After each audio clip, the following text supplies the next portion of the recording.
Assalamualaikum warahmatullahi wabarakatuh. Anak-anak yang Ustazah banggakan, jumpa lagi bersama Ustazah dalam mata pelajaran Bahasa Indonesia. Kali ini kita akan belajar tentang resensi buku non-fiksi. Anak-anak, kata resensi, mungkin banyak yang sudah tahu ya.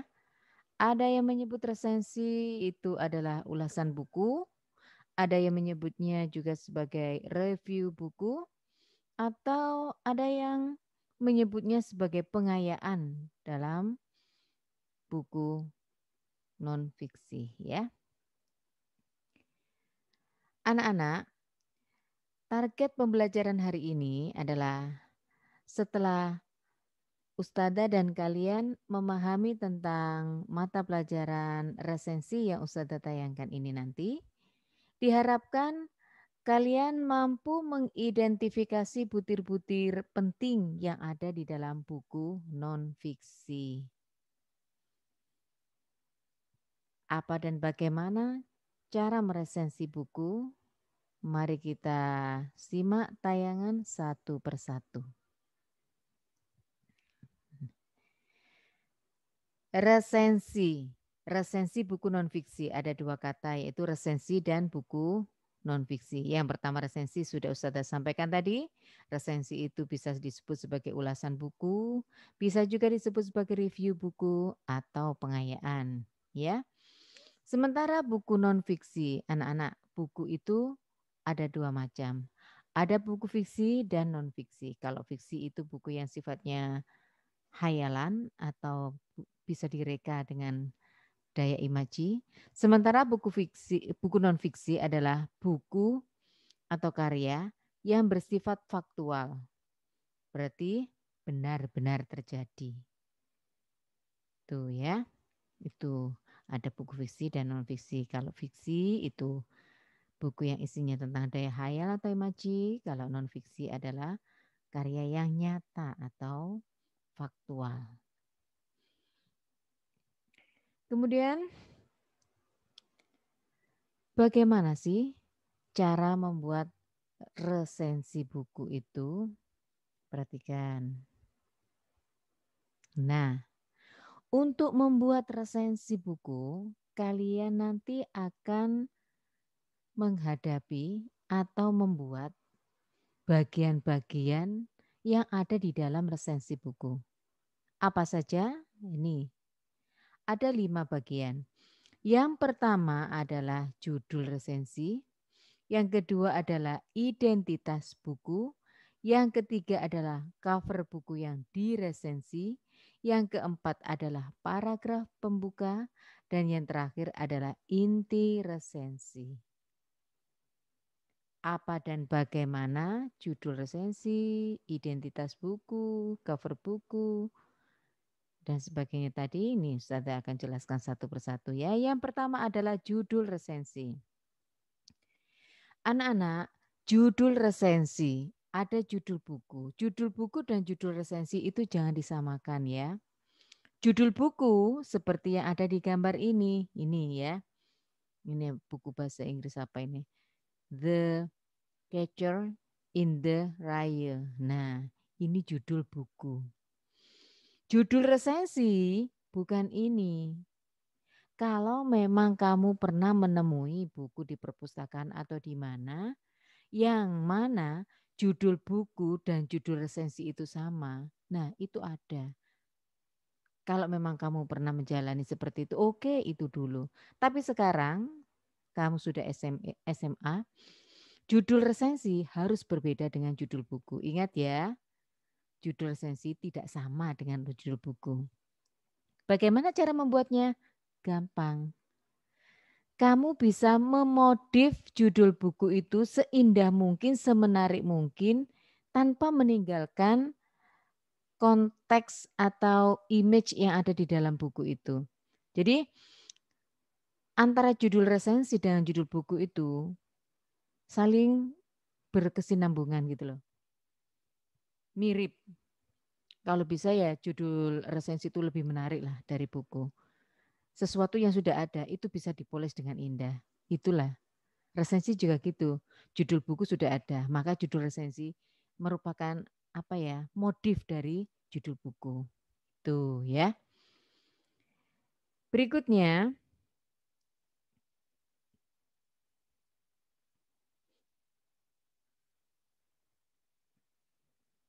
nah ini. Yang kedua adalah identitas buku. Ada yang menyebutnya sebagai informasi buku. Sama. Identitas buku, informasi buku sama. Kedua hal tersebut intinya adalah spek. Seandainya di suku cadang motor atau apa itu ada spek gitu ya. Nah, spesifikasi buku. Isinya itu apa? Ini. Coba dilihat ya.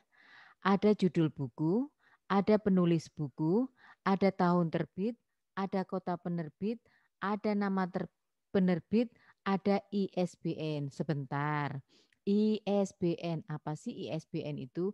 I, internasional, S, standard, B, book, and number.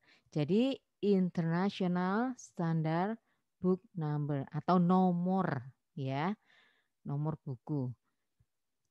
Kemudian ada tebal buku, berapa halaman gitu, terus harga. Nah, anak-anak, apakah semuanya ini harus ditulis? Tidak. Setidak-tidaknya itu ada nata jukopen. Nata jukopen ini adalah rincian yang harus ada di dalam daftar pustaka. Apa saja sih yang ada di nata jukopen? Nata jukopen itu singkatan dari nama pengarang, ta, tahun terbit, ini ya. Nah, taju, judul buku, kota penerbit, pen, penerbit. Jadi ini ya. Tapi dilengkapi dengan ISBN semakin syah ya, semakin lengkap, semakin akurat. Begitu ya. Judul sudah, identitas buku sudah. Berikutnya adalah nih, cover buku atau sampul buku. Kenapa harus ada? Ya, apa tujuannya itu biar akurat. Dikhawatirkan seandainya tidak ada cover buku, ada judul buku yang sama. Misalnya ya, Tony itu meresensi sebuah buku Cinta Abadi, misalnya ya. Nah, ternyata buku Cinta Abadi itu banyak. Nah, daripada orang itu secara sekilas itu Cinta Abadi jangan itu, ternyata yang ditebak itu berbeda. Nah, kan jadi nanti kurang kurang pas atau kurang sesuai dengan target gitu ya.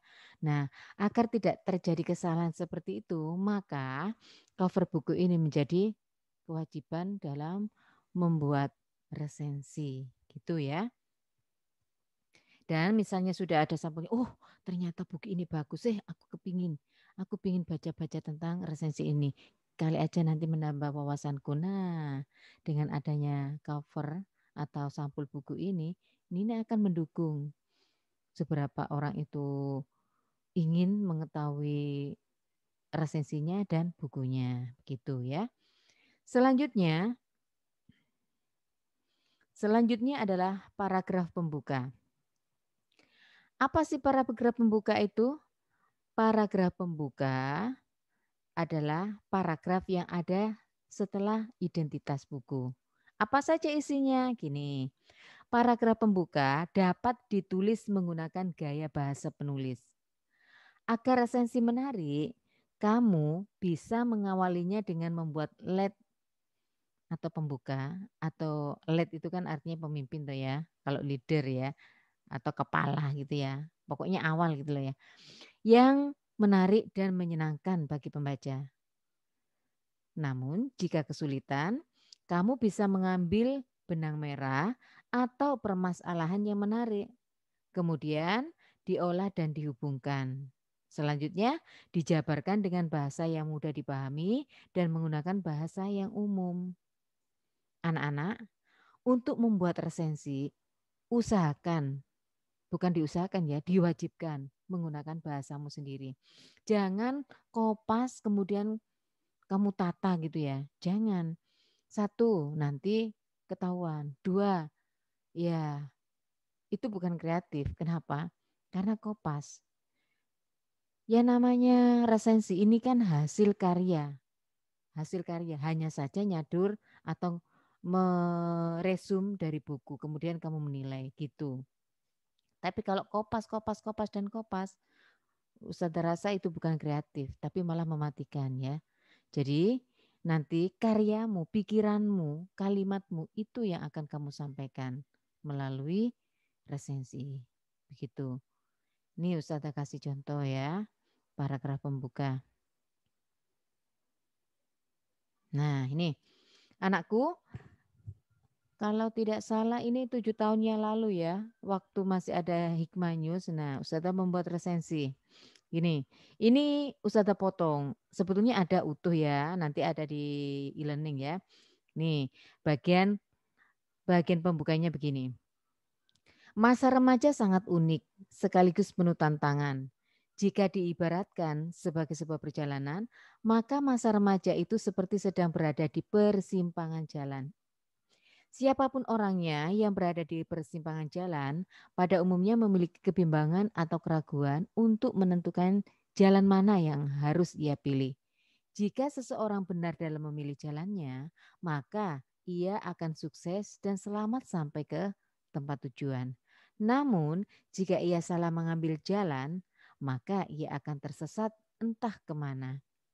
Menarik kan kalimat ini?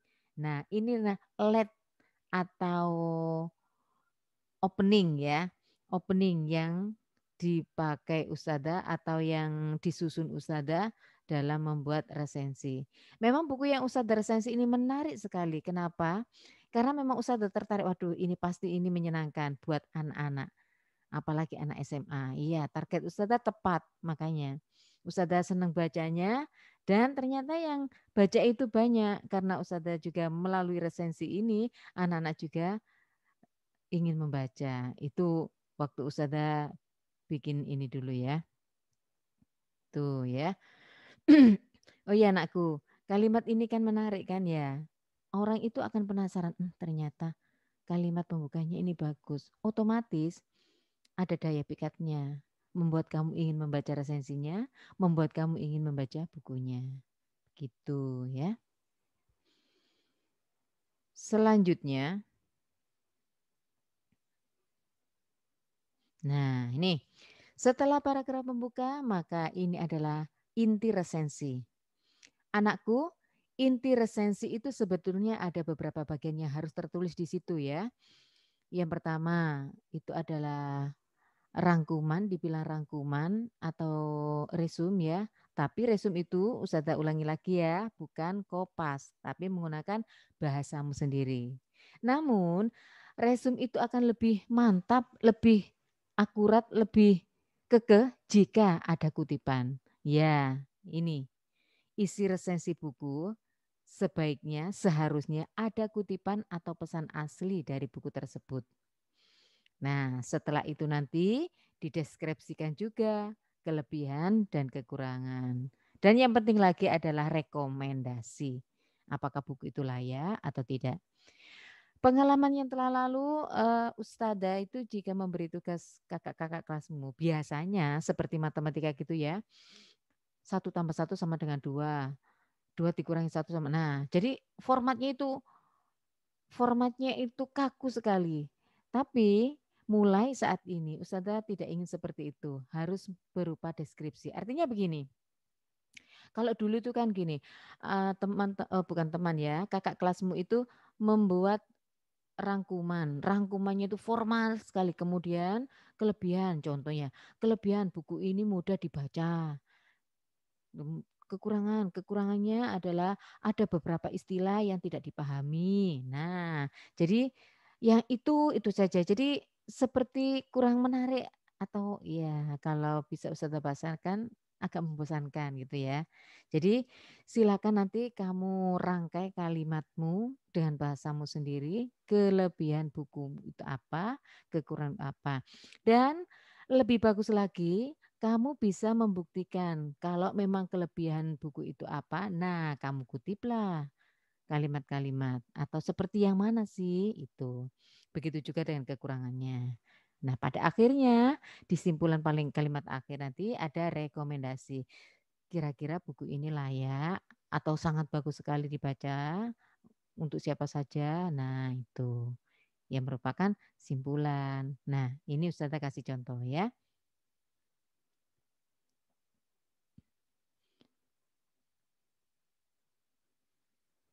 Bentar, nih contohnya. Nah, masa remaja merupakan masa yang sangat menentukan bagi perjalanan. Nah, ini Ustazah simpulkan dari buku itu, tapi menggunakan bahasanya Ustazah.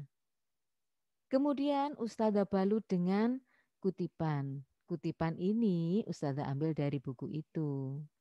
Pokoknya yang bercetak miring ini adalah kutipan yang Ustazah ambil ya. Istilah pinjam kalimat orangnya gitu. Tapi kalau yang atas dan yang bawah ini adalah balutan-balutan rangkuman yang sudah masuk ke dalam otak Ustazah, kemudian Ustazah ungkapkan melalui kalimat. Begitu anakku ya. Nah, mudah kan? Sebetulnya sangat mudah. Dan jika kamu bisa membuat resensi, kamu bisa menguangkan ilmu loh. Artinya kamu membuat resensi di majalah atau di koran. Nah, nanti kan redaksi atau redaktur memberi uang lelah. Nah, selain itu kamu akan merasa senang. Kenapa? Karena kamu berprestasi. Artinya kamu bisa berbuat baik untuk orang lain, yaitu dengan cara membaca dan melakukan buku yang diterbitkan oleh seseorang. Nah, itu anakku ya, resensi buku atau pengayaan buku non-fiksi. Semoga bermanfaat dan Ustazah akhiri dengan ucapan terima kasih. Ya, billahi taufik wal hidayah. Assalamualaikum warahmatullahi wabarakatuh.